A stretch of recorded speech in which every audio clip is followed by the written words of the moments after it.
Creating a safe and stabilizing home environment for children with autism.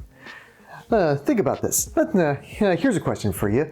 Would a child with autism that appears to be more stimulated prefer before a background like this, where it's all solid white, or would they prefer patterns such as the patterns on my clothing, like so? So consider the following.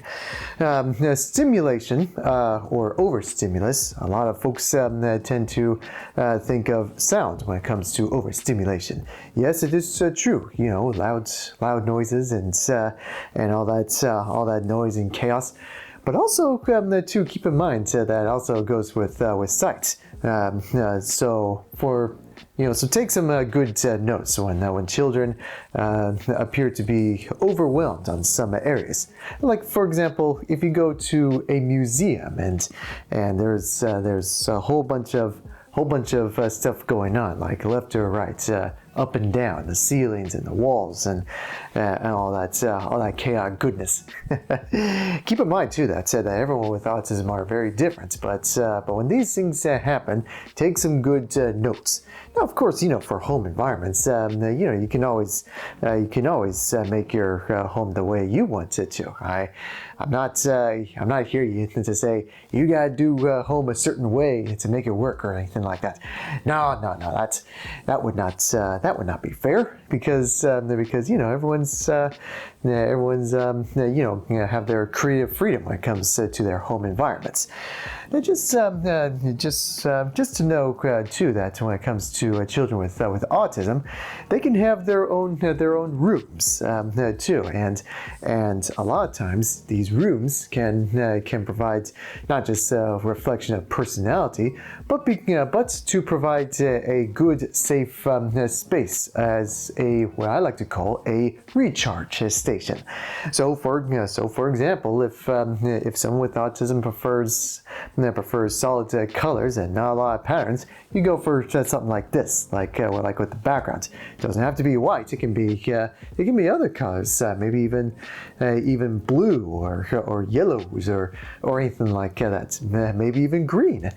And I know there are plenty of videos out there on the internet and on the library that focus on color theory. So I'll leave it up to you to decide what kind of color that you would prefer. But that's what I would say when it comes to the patterns and solid colors for safe and stimulating environment.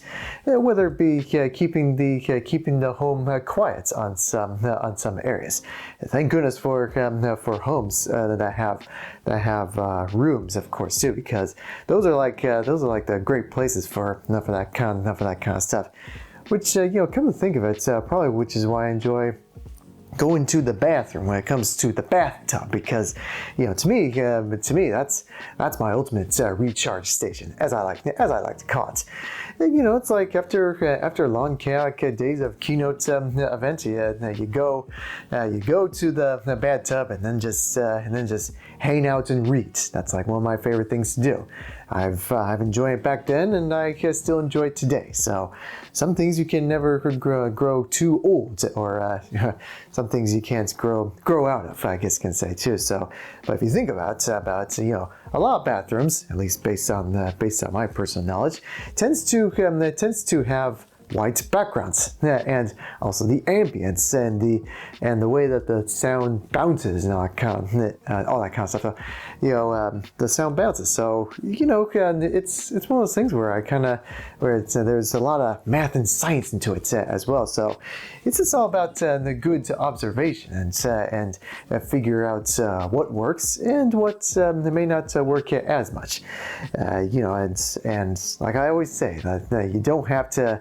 You don't have to feel like you have to jeopardize your dream home or jeopardize your all that kind of stuff. Like all the house has to be a certain way or something like that too.